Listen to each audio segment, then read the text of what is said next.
ইরানে এবার দেখা গেল অদ্ভুত রকমের এক বিয়ের অনুষ্ঠান।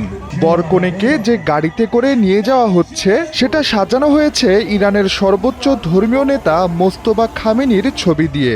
অন্য আরেকটি গাড়িতে করে নিয়ে যাওয়া হচ্ছে যুদ্ধের অস্ত্র। শুধু তাই নয়, বিয়ের অনুষ্ঠানকে সাজাতে ব্যবহার করা হয়েছে গোলাপি রঙের মিসাইল। তেহরানের ইমাম হোসেন চত্বরে সোমবার একসাথে ১১০টি দম্পতির বিয়ে হয়েছে। বরদের একজন জানান, দেশে যাই ঘটুক না কেন তারা দেশের পাশে আছে।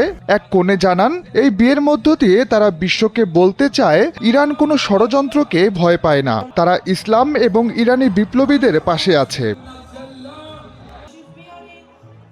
আয়োজকরা জানিয়েছেন, ইমাম আলীর বিয়েবার্ষিকী উপলক্ষে জানফাদা বা আত্মত্যাগী দম্পতিদের বিয়ের আয়োজন করা হয়। তেহরানে থাকা আইআরজিসির সাংস্কৃতিক শাখা এই অনুষ্ঠানের আয়োজন করেছে।